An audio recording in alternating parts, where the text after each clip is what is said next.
मोदी ने 7 सालों में जो कमाया उसमें नाकामी ज्यादा और कामयाबियां कम है और मनमोहन सिंह ने अपने 10 साल के कार्यकाल में जो कमाया उसमें कामयाबियां ज्यादा और नाकामियां कम है। आज हम आपको नरेंद्र मोदी और मनमोहन सिंह के कार्यकाल का कंपैरिजन दिखाएंगे और बताएंगे कि दोनों में कौन बेहतर है। नरेंद्र मोदी मई 2014 से अभी तक प्रधानमंत्री हैं, यानी बतौर प्रधानमंत्री उन्होंने 7.5 साल का कार्यकाल तकरीबन पूरा कर लिया, जबकि मई 2004 से लेकर 2009 और 2009 से लेकर 2014 के मई तक मनमोहन सिंह 2 बार देश के प्रधानमंत्री रहे। दोनों प्रधानमंत्रियों के कार्यकाल को समझने के लिए आपको सबसे पहले अर्थव्यवस्था के मामले पर देखना पड़ेगा। मनमोहन सिंह के दौर में देश की अर्थव्यवस्था 6.6% की दर से लगातार आगे बढ़ती रही। आंकड़े बताते हैं कि 2014-15 से लेकर 2018-19 तक भारतीय अर्थव्यवस्था 7.5% की दर से आगे बढ़ी। मोदी के कार्यकाल में एक समय ऐसा भी आया जब जीडीपी ग्रोथ रेट 8.2% रही। ये दौर था 2016-17 का, जब कुछ महीने पहले ही देश में नोटबंदी लागू की गई। लेकिन फिर ऐसा भी दौर आया जब देश में माइनस में जीडीपी देखा गया। पिछले साल सितंबर और अक्टूबर के बीच देश की अर्थव्यवस्था -24% तक जा गिरी।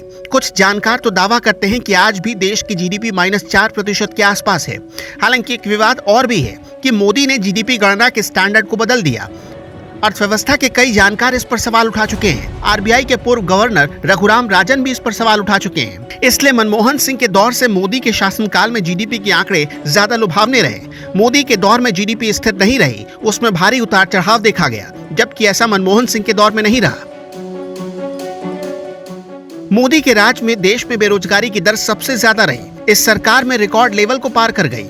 रोजगार देने के मामले में भी मोदी सरकार मनमोहन सरकार से काफी पीछे रही। यूपीए की मनमोहन सरकार में साल 2006 से 2009 तक औसत जॉब ग्रोथ 3.5% की रही, जबकि मोदी सरकार ने 2019 में खुद माना कि 45 साल की सबसे बुरी बेरोजगारी के आंकड़े इसी सरकार में आए।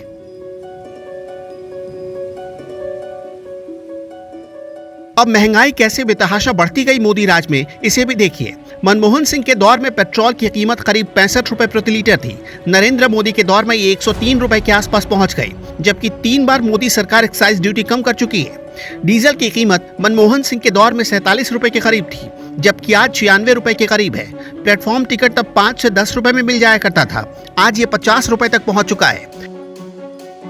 हंगर इंडेक्स में भारत, नेपाल और पाकिस्तान जैसे पिछड़े देशों से भी पिछड़ गया है। 116 देशों की लिस्ट में भारत का स्थान 101वां है। उससे पहले 107 देशों की लिस्ट में भारत 94 नंबर पर हुआ करता था।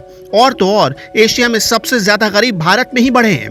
सिर्फ बीते 8 सालों में 7 करोड़ 60 लाख नए गरीबों की संख्या जुट गई है। अगर मोदी और मनमोहन सिंह के कार्यकाल का फर्क समझना है तो द मिंट के 2019 के इन आंकड़ों को भी समझिए। सिर्फ national highway, airline traffic, passenger और पेट्रोलियम प्रोडक्ट्स के इस्तेमाल को छोड़कर मोदी के पहले कार्यकाल में कोई भी बेहतरी किसी सेक्टर में नजर नहीं आई। मोदी ने नोटबंदी लागू की, रिफॉर्म के लिए कई कानून लेकर आए, लेकिन ये रिपोर्ट बताती है कि मनमोहन सिंह के दौर में सरकार को ज्यादा इनकम टैक्स मिले। मोदी राज में बेरोजगारी दर 21% तक पहुंच गई। पेट्रोल, डीजल और एलपीजी की कीमतों में 40% तक बढ़ोतरी हो गई। सब्सिडी करीब बंद हो गई। इसलिए एक्सपर्ट हमेशा मानते हैं कि मनमोहन सिंह मोदी से बेहतर प्रधानमंत्री थे।